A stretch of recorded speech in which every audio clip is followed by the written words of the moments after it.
Le he llamado para el mensaje de hoy porque hay varias cosas que van a estar viendo en este versículo. Advertencia a la iglesia. Advertencia a la iglesia. Porque noten una vez más lo que este apóstol habla aquí, o nos escribe. Dice, porque algunos hombres han entrado encubiertamente. ¿A dónde han entrado encubiertamente? A la iglesia, lógicamente, a la iglesia, ya desde tiempo.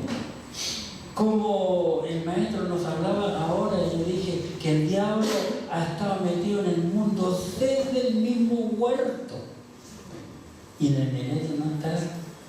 Así que el hombre no ha experimentado mayormente vivir sin la influencia diabólica. Entonces aquí ha entrado encubiertamente lo que desde antes habían sido destinados para esta condenación, hombres impíos que convierten en linaje la gracia de nuestro Dios y niegan a Dios el único y soberano y a nuestro Señor Jesucristo. Yo esto lo he visto mucho. Desde que yo llegué a la iglesia he visto hombres con esa actitud. Me recuerdo también una vez, en una ocasión de nuestro pastor mismo tuvo que sacar de un ala a un hombre de aquí del templo. Y lo logró, porque él era grande, fuerte. Lo sacó, lo expulsó. De que un hombre de esta característica. Hemos visto, como la semana pasada, que Judas nos escribe. Eso así le llamé la semana pasada el mensaje. ¿Verdad? Hoy la advertencia a la iglesia. Hoy veremos que este Judas, este apóstol, está advirtiéndonos a nosotros acerca de los ataques satánicos, porque Dios siempre nos ha advertido y ha usado personas para que puedan abrir nuestros ojos espirituales. Y que el diablo, por otro lado, siempre ha estado vivo y activo, siempre trabajando en contra de la iglesia. La palabra iglesia viene del griego eclesia, que significa llamado fuera. Va a decir, el Señor lo llamó, lo salvó y lo puso aparte con el propósito de ser una luz al mundo. Y es lo que llamó al pueblo de Israel para ser esa luz. Pero el pueblo de Israel nunca lo fue, como nosotros los creyentes tampoco no lo estamos haciendo. Debemos tener cuidado, porque hay personas que van a entrar encubiertamente a la iglesia para enseñar otras doctrinas. Van a tener, y tienen muchos de ellos, apariencia de piedad, como dice la Biblia. Pero como dice la Biblia también, pero negarán la eficacia de ella, porque nosotros somos conocidos por nuestros hechos, no por lo que decimos. Porque el hablar es barato, es fácil hablar bonito, pero la vida muchas veces con sus hechos niega nuestro bello hablar.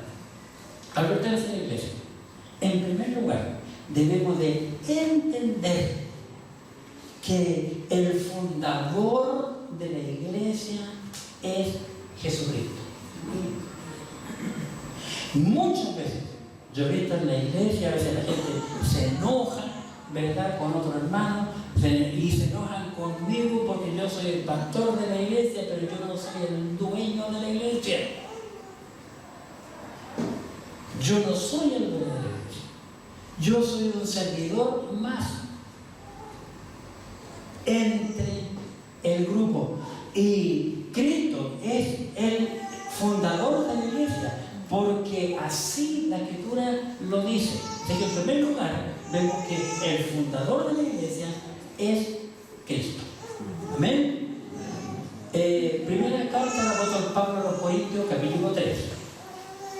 Primera carta. Vamos a poner la base aquí acerca de la iglesia. 1 Corintios 3.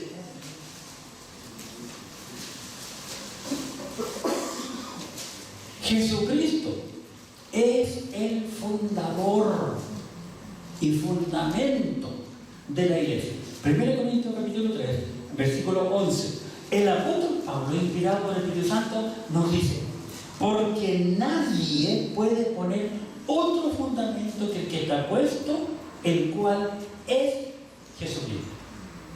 Jesucristo es el fundador de la iglesia. Él es el dueño y señor de la iglesia. Y bajo esta circunstancia, todos los seres humanos tenemos que bajar el mono ante Él. Él es el Señor, el fundador, el fundamento, la base donde está edificada la iglesia.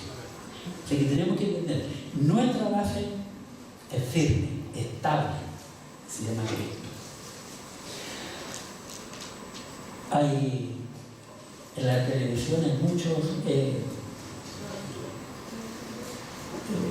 YouTube, videos de YouTube, en donde los extranjeros se sorprenden de la actitud de los chilenos, niños jóvenes adultos, los chilenos en un terremoto.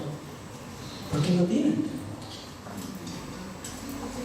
Nosotros somos testigos que hemos visto países con un grado de terremoto, grado 6, y se quedó en el suelo. Y nosotros hemos tenido 7 y 8 y los edificios que se quedan parados. ¿Por qué? Porque nuestro país siempre es el país más sísmico del mundo, por consiguiente, las bases, el fundamento de nuestra casa es firme. Me recuerdo hace muchos años atrás, los hermanos que venían en antaño de la iglesia, entre ellos nos visitó varias veces el hermano Silvano, un brasileño, un hombre de color simpatiquísimo. Y yo tenía pendiente un trabajito en la casa. Y él me dijo: pastor, ¿por qué no se va esto? No, si va, no se me ocurre. No, si yo trabajo con mis manos, que se ya. Y en su idioma me pedía, el brasileño, me pedía un asadón. No, yo no podía entender qué es lo que quería. Me dibujó, me pidió papel de uno, un asadón. Y le cuento que tenía uno, sí, eso. ¿Qué asadón? Para revolver la mezcla. Oye, aquí no se revuelve con asadón, se revuelve con una pala, se habló. Ya, yo estoy midiendo, me acuerdo, era para Mendoza, 4 por 1. 4 de arena, medida de arena por una cemento. No, pastor, mucho cemento, eso es demasiado. En mi país no se usa ni siquiera la mitad de eso. Llevando en su país, que están en Chile, que tenemos una persona que no hace bien la base de un edificio en Chile va a tener problemas. Por ahorrar le va a salir más cara la vaina que el sable. En la fe ocurre exactamente. Lastimosamente muchos creyentes en el día de hoy que le creen más a otro que dice que es un hijo de Dios que a lo que dice Dios y el Señor en su palabra. ¿En dónde tienes puesta tu fundamento espiritual? ¿En el compadre, en la madre, tu mamá, tu abuelita, tu suegra, en el maestro americano? ¿En dónde está tu fundamento? Nuestro fundamento debe ser Cristo, punto, no hay más. Cristo es el fundamento de la iglesia. ¿Por qué? Porque así lo entregó el Señor. Y Dios el Padre dice que Cristo no es solamente el fundamento, es la cabeza. La cabeza. Mi primera vez que yo voy pisando suelo uruguayo, Montevideo, Uruguay, fue Mampú, la primera vez. Íbamos entrando ya a la ciudad y veo montones de motos, muchas motos, porque me carga la benzina, muchas motos, y en la moto va un niño, el papá, otro niño, la mamá con uno en brazo y otro niño detrás de la mamá sentado en la moto, en una misma moto, y ninguno con casco. Interesante, qué cultura. Allá mueren todos los santos días gente en moto, en la carretera. En uno de los últimos viajes llegó un joven en moto a la iglesia y con su casco, oye, qué bueno que está usando casco, le dije yo. Y vino el casco, oye, ese casco ese casco no se sirve de nada. Le dije, mira, si yo lo tomo y lo suelto, si lo empujamos se lo monté. Sí, me dijo, cierto. Pero es que la ley decía, pero ese casco no te va a servir, no te va a salvar la vida. El casco tiene el objetivo de proteger la cabeza. La cabeza no está el cerebro. Porque todavía no se han hecho trasplantes de cabeza. De corazón sí, pero de cabeza no. ¿Qué dice la Biblia? El apóstol Pablo nos dice en el libro de Efesios capítulo 1, Efesios 1, y en el versículo 22, observemos lo que dice la Escritura, la palabra de Dios. En Efesios capítulo 1, versículo 22. Y sometió todas las cosas bajo sus pies. ¿Bajo los pies de quién? De Cristo. Efesios 1, 22. Y lo dio por cabeza sobre todas las cosas a la iglesia. Cristo es la cabeza de la iglesia, la cual, la iglesia, es su cuerpo, la plenitud de aquel que todo lo llena en todo. ¿Qué es el fundamento? Porque Dios habita por la iglesia. Y Él es la cabeza. ¿Dónde están los pensamientos? La cabeza dirige todo el cuerpo. Porque aquí está el cerebro. Y cuando la persona le da una ACV, lo primero que tiene que hacer es llevarla inmediatamente al hospital y no esperar. La persona que espera va a tener problemas de por vida.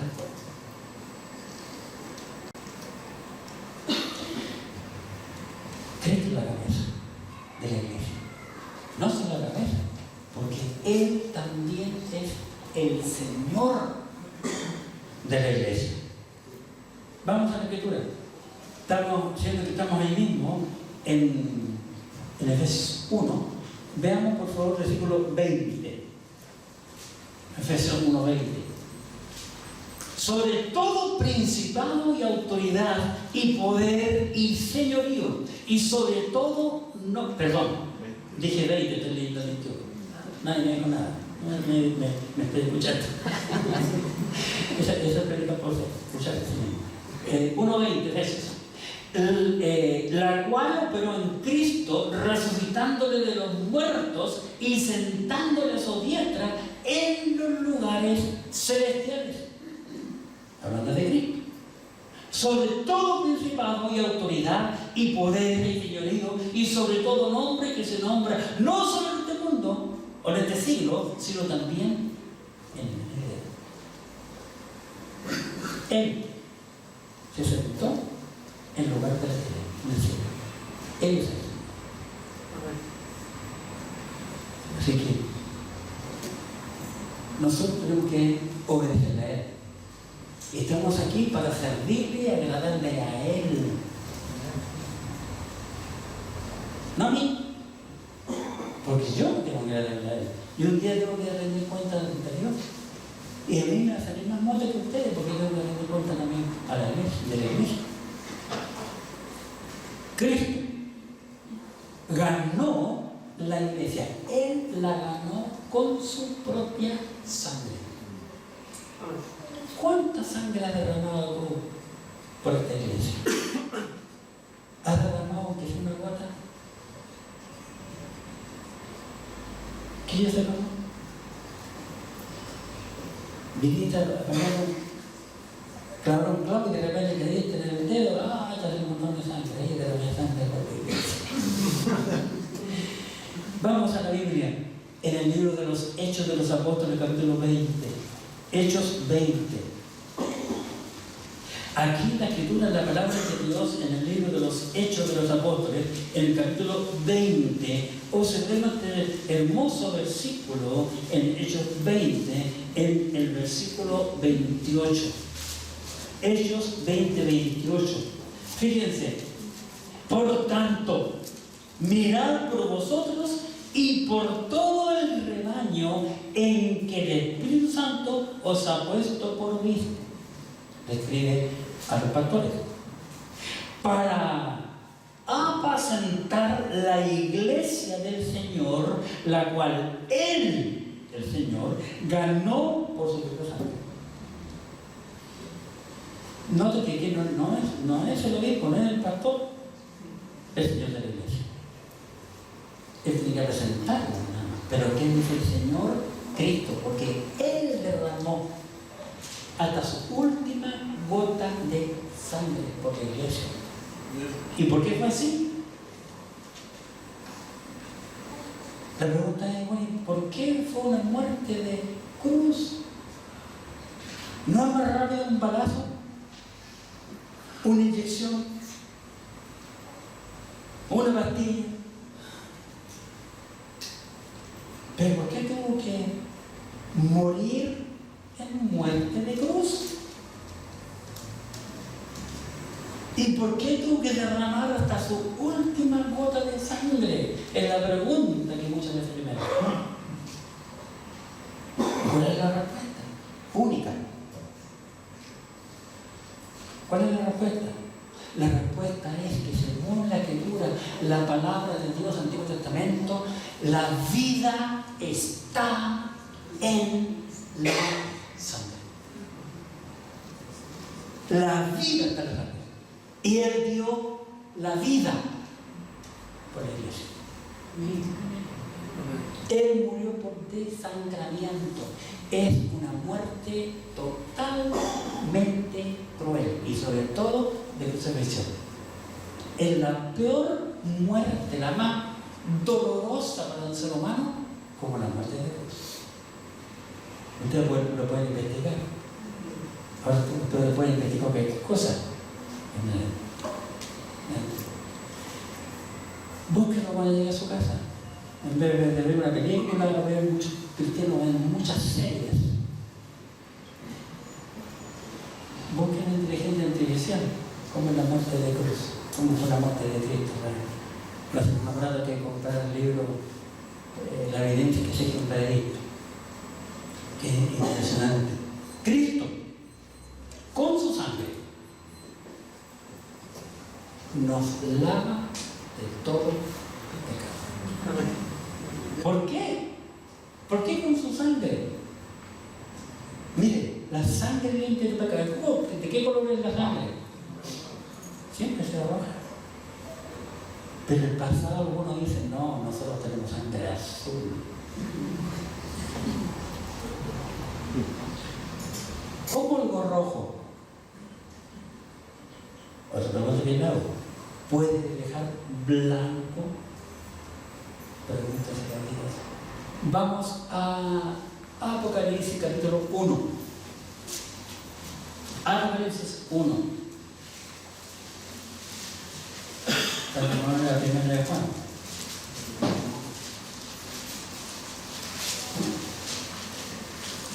Apocalipsis capítulo 1. Versículo 5. Observemos qué dice la Biblia. Y de Jesucristo, el testigo fiel, el primogénito de los muertos. ¿Por qué dice primogénito de los muertos? Porque Cristo fue el primero en resucitar por sí mismo. Noten que cuando Jesucristo va a Betania, le dicen que Lázaro, su amigo, porque Cristo cuando iba a Betania siempre llegaba a esa casa, a la casa de Marta, María y Lázaro. 3 hermanos grandes que vienen a esa casa. Y él posaba en esa casa. Esa es su pensión. Yo llego y quito,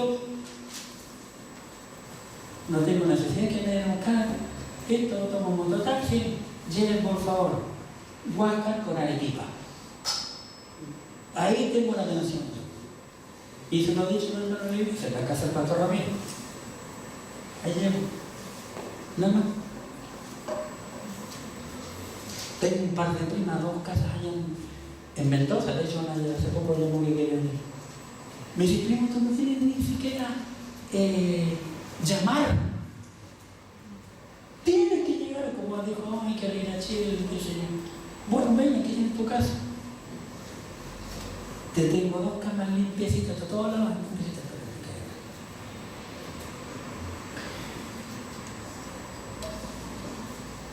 Cristo es primero, Cristo. Cuando va a Betania, Cristo atrasó. Noten, si ustedes leen la Escritura, Él atrasa su llegada a Betania para que pasen más de 3 días. Él, a propósito, llega 4 días después que el hombre haya muerto. ¿Dónde lo han puesto? Ay, Señor, yo quiero ir. Bueno, llega allá. Señor, hiede, dice la Biblia, hiede ya. Tiene valor porque es de 4 días. Jesús se para fuera del sepulcro, ¿verdad? Y grita, Lázaro, ven fuera. Y el hombre salió atado de mano y pie.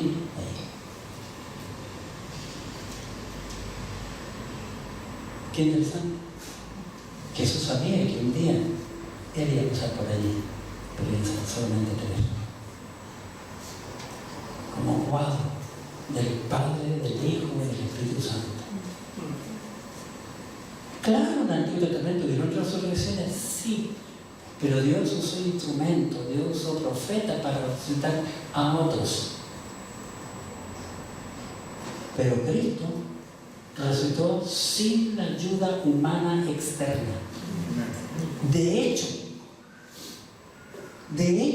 la Biblia tiene muchos detalles. Cuando las mujeres van caminando allí a la tumba ese domingo por la mañana, ¿por qué van domingo por la mañana? Porque el día sábado nadie podía caminar. Si un judío caminaba 1460 y algo, 62 creo, 1462 metros, perdía el día sábado. Así que no fueron nadie, ninguna mujer a ungir el cuerpo de un muerto, el cuerpo de Jesús. Por eso van el domingo por la mañana, afanadas y turbadas, están por llegar, ¡oh, chiquilla, esa novedad más importante! ¿Y qué era lo mejor? ¿Quién nos va a mover la piedra? Ellas habían visto que soldados romanos fuertes, porque si usted estudia la historia, los romanos no habían hombres más fuertes en esa época que un soldado romano. Porque para matar a uno tenían que usar muchas espadas, físicamente tenían que ser calmos, físicamente. Y dice la Escritura que, igual siguieron. Sorpresa, cuando llegan allá, la piedra estaba corrida. Y la piedra estaba corrida no para que Cristo saliera, sino para que los discípulos entraran y vieran que Él no estaba. Porque Cristo salió con un cuerpo diferente. El cuerpo que Cristo, con el cual nació, es un cuerpo semejante al nuestro. Pero Cristo resucitó con un cuerpo glorificado, con un cuerpo que nosotros vamos a tener aún en el milenio. Un cuerpo que no va a necesitar sangre.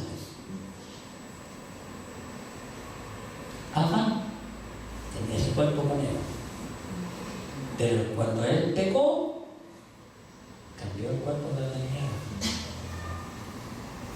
Así que, por eso aquí el apóstol está escribiendo en el versículo 5, y de Jesucristo te digo fiel, el primogénito de los muertos, el primero que resucita sin la intervención de un hombre que lo apoye y lo ayude a salir. Primogénito de los muertos. Y el soberano de los reyes de la tierra, al que nos amó Porque de tal manera, dijo Jesucristo, de tal manera amó Dios al mundo que ha dado a su Hijo unigénito para que todo aquel que en él cree no se pierda, mas tenga vida eterna. Aquel que nos amó y nos lavó de nuestros pecados con su sangre. Hermano, nadie va a entrar al cielo si no ha sido lavado por la sangre de Jesucristo. Nadie. El cielo no tiene tajos. El cielo no tiene ni tendrá compadrastro. El cielo no tendrá persona a quien tú puedes pagarle y te deje entrar por la puerta trasera. No, señor. El cielo tiene una sola puerta, se llama Cristo. Como los rebaños de los judíos, que ponían piedra sobre piedra y luego un palo. La vara, que le usaba tanto el pastor como para poner la altura, y con la vara medían también la altura de la oveja, como también servía para contar. Una puerta, una sola puerta. Bien, nos advierte, porque va a entrar a la iglesia esta persona. El fundador de la iglesia es Cristo. En segundo lugar, vamos a ver la función de la iglesia. No solamente el fundador, sino la función de la iglesia. La iglesia es cada persona salvada por el Señor Jesucristo, no importando idioma, nada. Solo que es salvada. De aquí o de la guerra de aquí. La iglesia de Jesucristo, hermanos, la iglesia de Jesucristo no tiene apellidos. Católico, bautista, pentecostal, testigo de Jehová, mormón, imperico, los palotes, y cuánto nombre hay de iglesia. ¿No tiene apellido? Si tú miras, no vas a encontrar jamás que diga la iglesia bautista. Y entre ellas, a lo mejor, la iglesia bautista. No sé. Es la iglesia. Porque es la iglesia de Jesucristo. No de Jesucristo de la última vida. La función de la iglesia. Nosotros tenemos que entender aquí, no aquí. Porque mucha gente entiende la Biblia aquí, pero este es engañoso y perverso. ¿Quién lo conocerá en la Escritura? ¿Quién lo conocerá en el corazón? Porque el hombre y la mujer somos cambiantes. Somos como los niños. Tenemos que entender con el cerebro.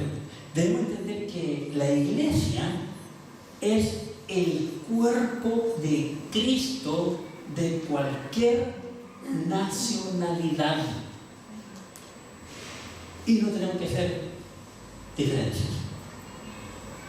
El hombre siempre ha hecho diferencias. Y la sigue haciendo hasta el día de hoy. Pero vamos a mirar la Biblia. El apóstol Pablo nos da unas pequeñas luces. 1 Corintios capítulo 12, por favor. 1 Corintios 12.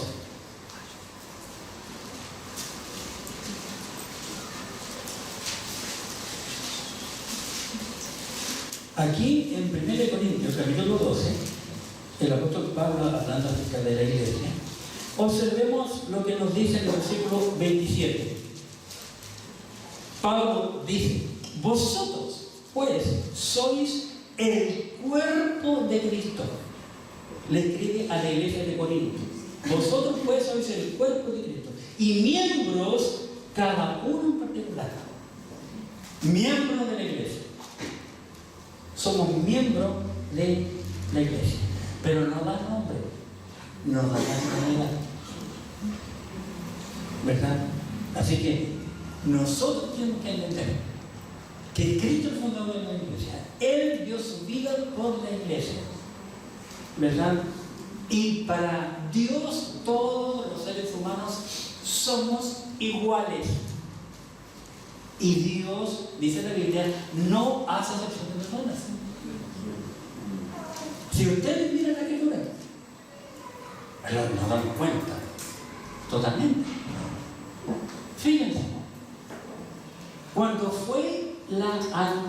confirmación de que Cristo había nacido en la tierra.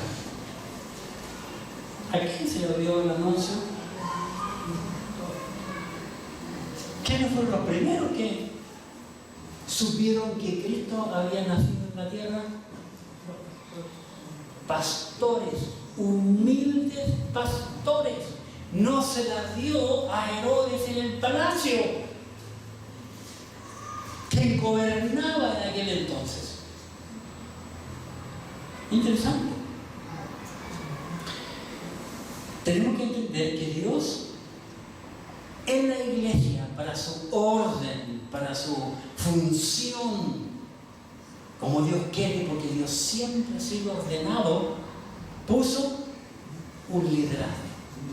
Y Pablo nos enseña acerca de eso. En el libro de Efesios, capítulo 4. Efesios, capítulo 4.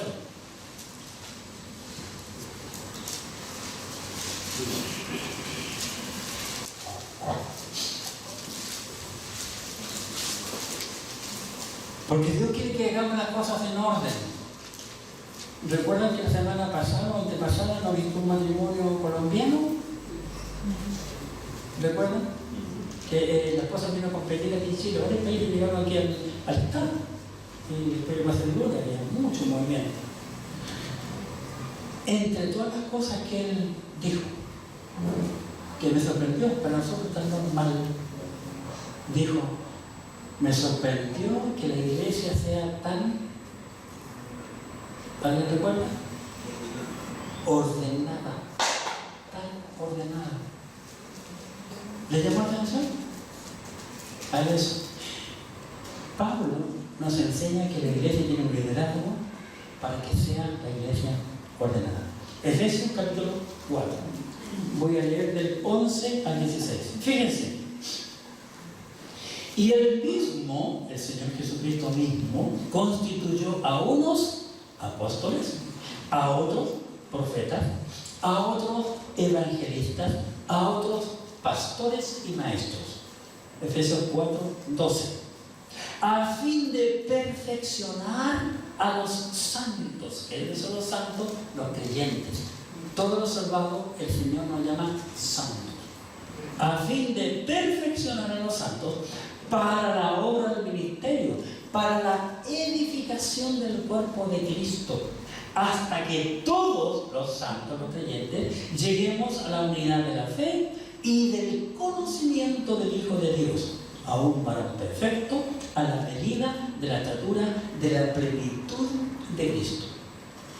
Para que ya no seamos niños fluctuantes, llevados por doquier de todo viento de doctrina, por estratagema de hombre que para engañar emplean con astucia las artimañas del error, sino que siguiendo la verdad en amor, crezcamos en todo en aquel que es la cabeza, esto es Cristo, de quien todo el cuerpo, bien concertado y unido entre sí por toda la coyuntura que se ayuda mutuamente, según la actividad propia de cada miembro, recibe su crecimiento para ir edificándose en amor. Allí el apóstol Pablo nos presenta a nosotros el liderazgo. ¿Por qué Dios puso un liderazgo en la iglesia? Y luego, ¿para qué puso los líderes y para qué? Para que cada creyente en sí seamos como Cristo, hasta que den la estatura, la plenitud del pensamiento, a ser como Cristo. Pablo nos dice que primero puso a los apóstoles, porque recuerden, estamos en el Nuevo Testamento, apóstoles. Solamente los apóstoles fueron aquellos que cumplían los requisitos. De un tiempo a esta parte hay muchos en el mundo que se llaman apóstoles. Pueden ponerse el nombre que quieran, pero bíblicamente, cuando se murió el último apóstol, que se llamó Juan, quien escribió el libro de Apocalipsis, San Juan, primera, segunda, tercera de Juan, no hay más apóstoles de parte de Dios. No hay. Profetas. Porque en el tiempo de Pablo también había profetas. Porque el profeta era un hombre que Dios usó, a quien Dios le contaba su plan, y ese profeta le compartía a la gente porque todavía la Biblia no estaba escrita como libro. De hecho, muchos en el tiempo de Cristo no sabían leer. Solamente la gente de dinero sabía leer nada más, que podía mandar al colegio, su mamá. Luego menciona evangelista. Noten que ese título, y si usted mira, muy poquito evangelista encontramos en la escritura. Y luego pastores y maestros. Los pone los dos en la misma altura. Porque no todos los pastores son maestros, ni todos los maestros son pastores, pero hay pastores y maestros que hacen las dos funciones. ¿Para qué? Para perfeccionar a los creyentes, para enseñarles la palabra de Dios a los creyentes, para que el creyente también pueda aprender y ser parte del ministerio. Esa es la razón por la cual en nuestra iglesia nosotros tenemos un ministerio de discipulado bíblico. Recuerden en nuestra catecismo. Porque así, creyentes van edificando a otros creyentes, creyentes edificando a otros creyentes. Por años yo enseñé en nuestra iglesia todo lo que yo aprendí en el último seminario bíblico. Nos juntamos por años, todas las semanas. Ahora, si tú puedes entender, te puedes preguntar en la universidad. Ahí tenemos el Instituto Bíblico por internet. ¿Qué más? Con el propósito de edificar el cuerpo de Cristo, que es la iglesia, edificarla, enseñarla. ¿Para qué?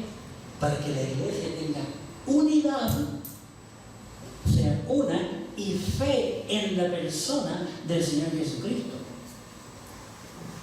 Para dejar de ser niños espirituales. Una persona que no lee la Biblia es un niño espiritual.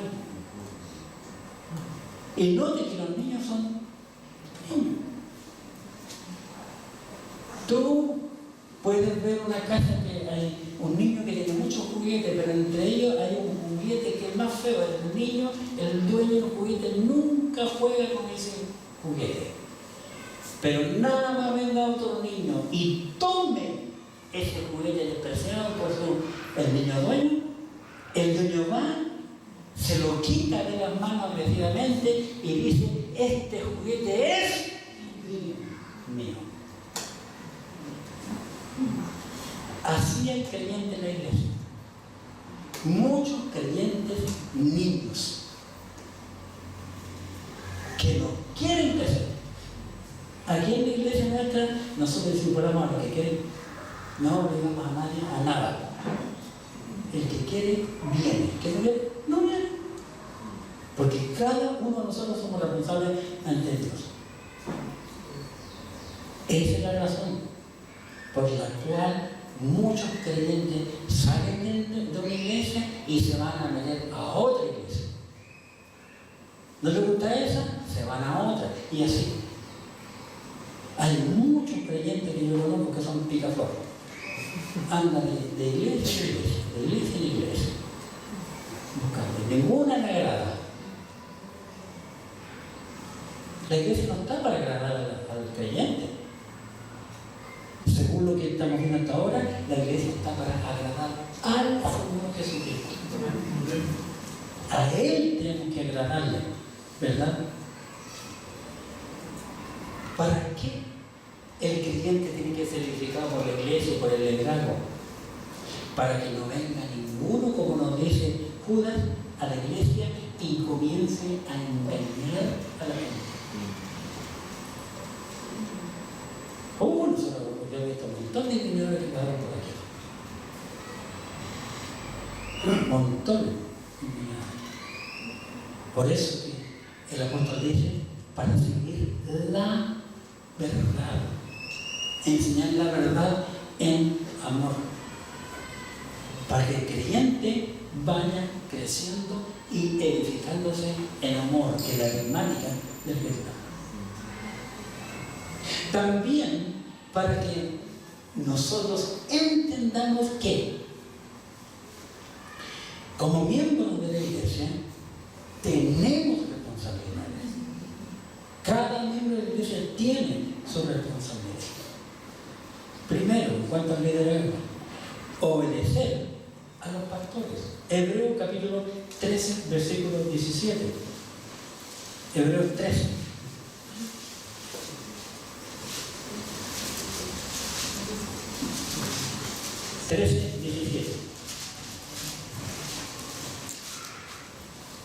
Dice, obedecer a vuestros pastores. Hebreos 17. Obedecer a vuestros pastores y sujetados a ellos, porque ellos velan por nuestras almas como quienes han de dar cuenta, para que lo hagan con alegría y no quejándose, porque esto no es lógico.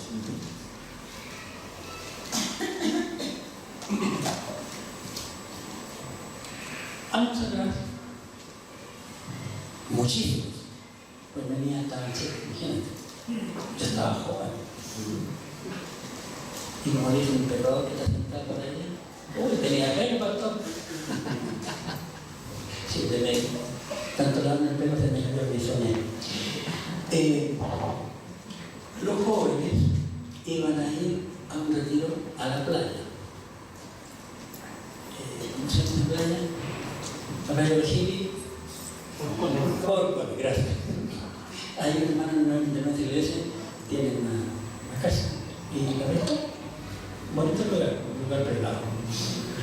Y se había quedado que el sábado de la mañana se iba a salir de aquí, de la iglesia, joven. Pero se le ocurrió a unos jóvenes, dijeron, no, vamos, nosotros no vamos a viene la noche. Y una de las chicas, no. El pastor dijo que el sábado de la mañana no vamos. Y el líder de los jóvenes dijo, no vamos nosotros. Y habló con otros de la iglesia que tenían auto. Bien, el que se ofreció a llevarlo el viernes a la playa, se trajo de vuelta al hijo del dueño, que ya era joven. Lo sacó de la iglesia. Entonces venía el hermano chofer y el joven, el acompañante. El joven venía cansado, dijo el hermano.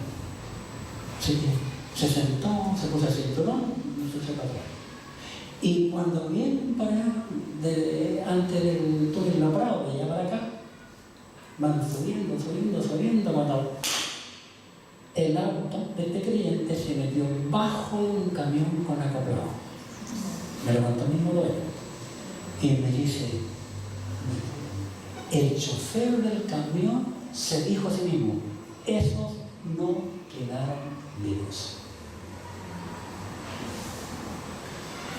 Por la gracia de Dios, por solo la gracia de Dios, hermano, el auto quedó bajo, al dueño solamente que una rayita, que como alcancía aquí, pero el chico, el joven que iba manejando, como ya el cinturón, le metió el cuello, que tuvieron que sacarlo con el cuello, la ambulancia llegaron al hospital. El joven, el líder, le dijo, no, si el pastor dijo que no, yo cuando llegue me lo arreglo con él. Así. Me contó la chica. Miren usted la tragedia. Y la tomaron, ¿cómo se llama? No, es una casualidad, ¿no? Imagínate con que el hijo del dueño se hubiese muerto. Pero hay mucha gente así. Yo tengo. Soy malo para escribir, no tengo eso para escribir. Podría hacer libros y libros. Debemos de servir a Cristo. La iglesia tiene la responsabilidad de servir a Cristo. Cada cosa que tú lo haces aquí en la iglesia, hermano, no lo haces para mí. lo hacen para Cristo. Pero yo he vivido tanta humillación de gente de la iglesia que siempre me ha sacado en cara. Que cuando yo me muera, no notar los muertos que no vean ni nada.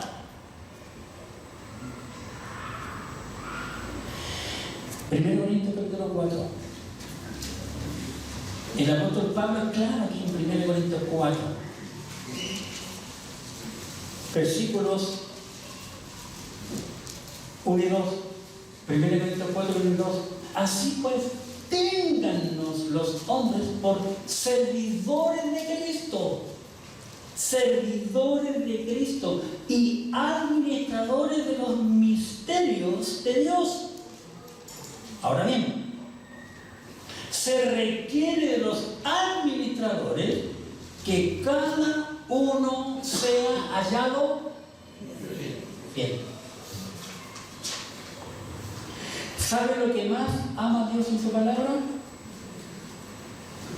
Es la fidelidad.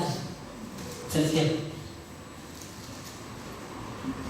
Una persona fiel, un marido fiel, una mujer fiel, ya van a sorprender. Un creyente fiel.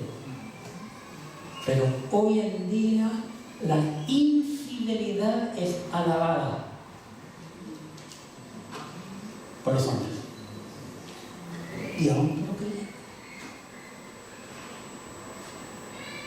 Ahora bien, se requiere de los administradores que cada uno, cada creyente, seamos fieles.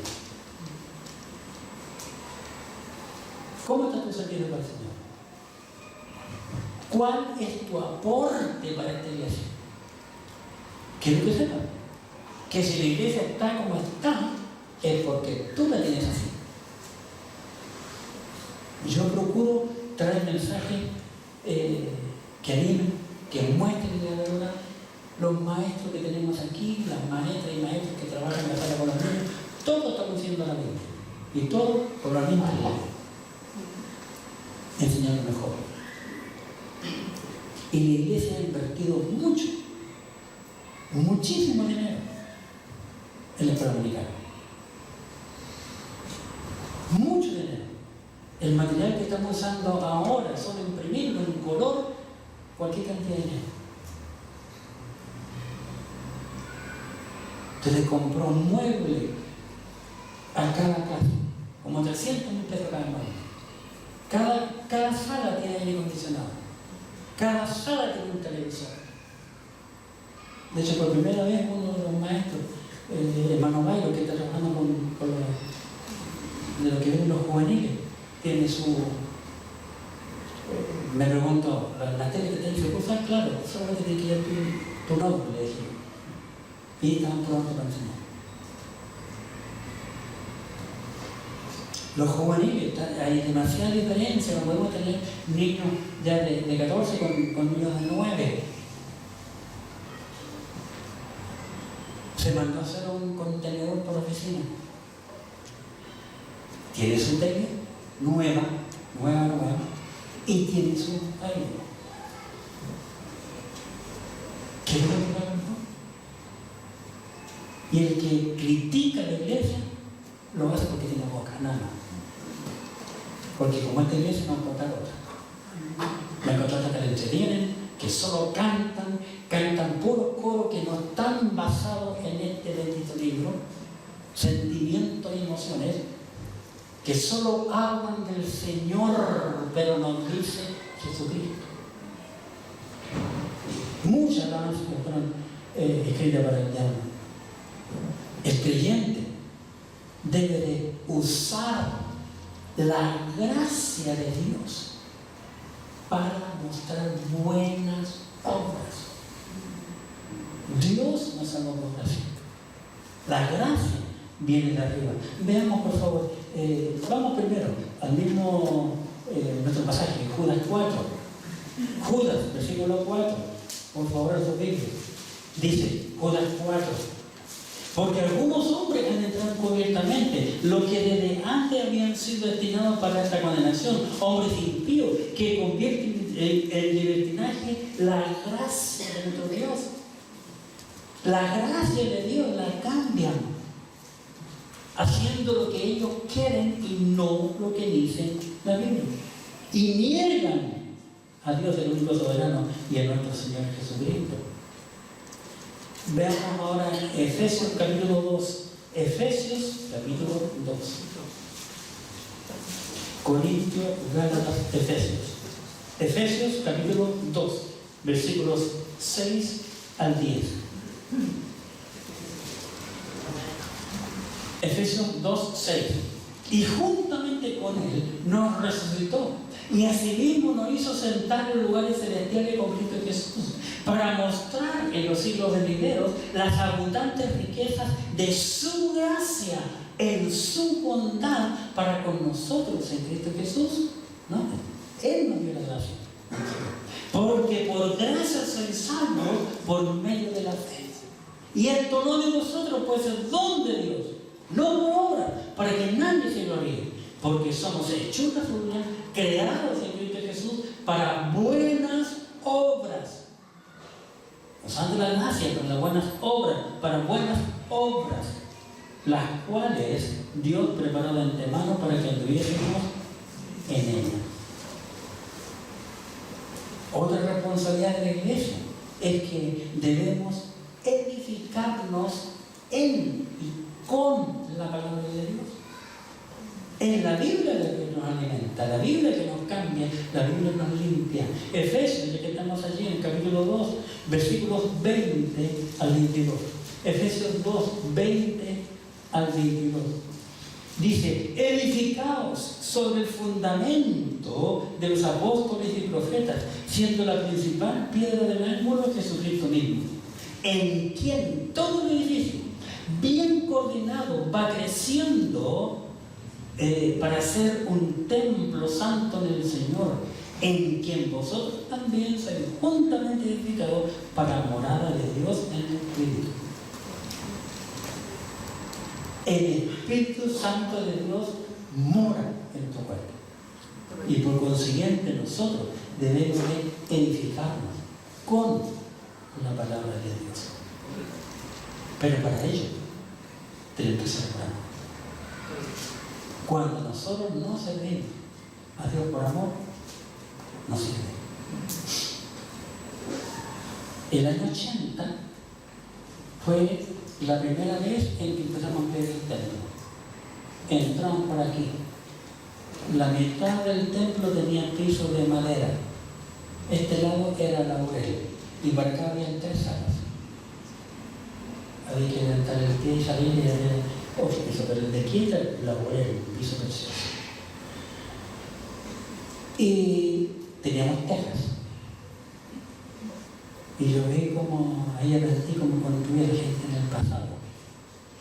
Papeles de diario, tablas, también en bruto, tablas de laurel, papel de diario, barro, luego yeso, como se hacían los viejos también existían, varios palitos, malla y yeso. Era muy fresco. Y decidimos de ampliar.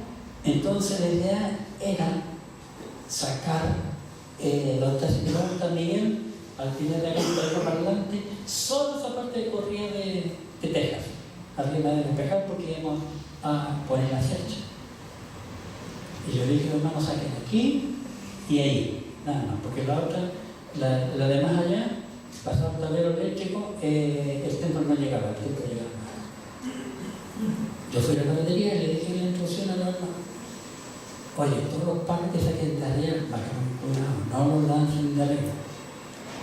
Llego, entro, cuando veo aquí, en ese piso que era de laurel bonito, dejaron caer 6 por 8 secretarías de pulgada.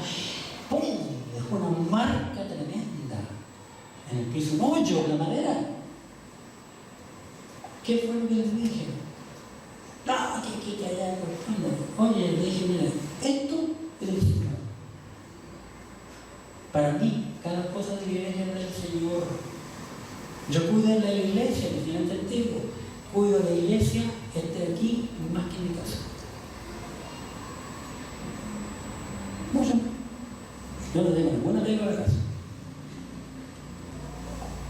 Se enojaron conmigo. Está bien, si tú te sientes mal, pues si tú quieres hacer algo, tiene que hacerlo para el Señor. Si usted quiere saber de más raya que un pasado, puede preguntarle al hermano Darío Lenzuela, que es una tremenda bendición para todo el trabajo mucho tiempo.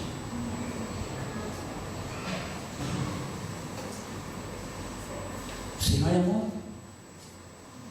cuando la mujer, la esposa, está enojada con el marido, ¿sabe cómo le queda la comida? ¿Sabe cómo le quedan los queques? ¿Sabe cómo le queda el pan amasado? Los queques le quedan como si los saca del horno, lo pone en la silla, se sentó encima del pelo. Y en medio la come, asado, piquito no sé, piquito no sé. El amor es el condimento más importante en todos los ámbitos de la vida. Algo que está hecho con amor es diferente. Mi esposa siempre preguntó de su abuelita, la mamá del papá, que era creyente. Pero que te cuenta pobre era. Pero cada vez que cocinaba, terminaba de cocinar, tomaba una olla más chica y apartaba comida para, si pasa un peregrino, si me fijo pasa un peregrino. Y en los veranos se iba, la familia de mi esposa se iban todos para allá. Corrían en Riachuelo, en el bosque creo que era, ¿no? Y matorrales, custones, pero eran felices y encontraban la comida riquísima. Y no tenían los medios para hacer comida de casa. Entonces, ¿cuál es el condimento? El amor. Cuando tú haces algo con amor, se nota. Y nosotros tenemos que servir al Señor con amor. Efesios 5, versículos 1 y 2.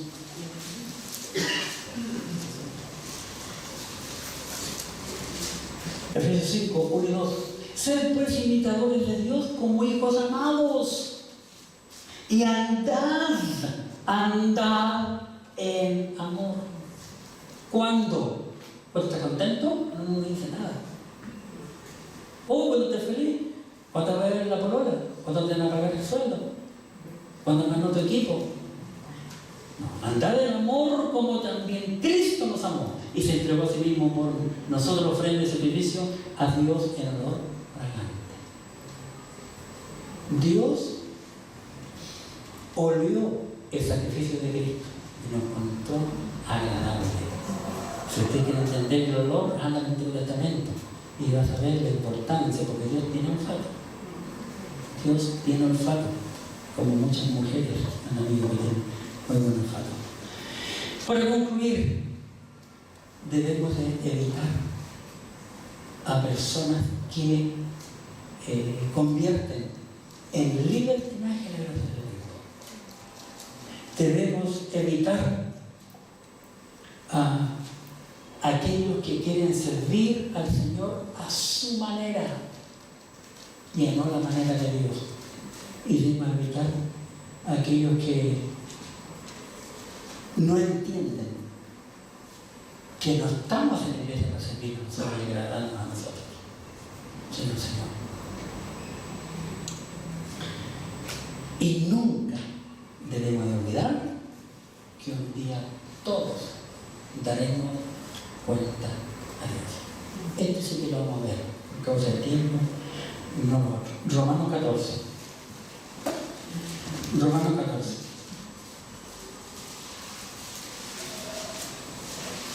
Aquí, Pablo en Romanos capítulo 14 nos dice lo siguiente en el versículo 11 y 12. Porque escrito está, vivo yo, dice el Señor, que ante mí se doblará toda rodilla y toda lengua confesará a Dios. De manera que cada uno de nosotros dará a Dios, ¿qué dice? Cuenta de sí. Así que te guste o no te guste, un día vamos a estar frente ante el Señor, si tú eres un hijo o una hija de Dios. Y si no lo eres, igual, porque un día cada ser humano pasará delante de Dios y ninguno nos escaparemos.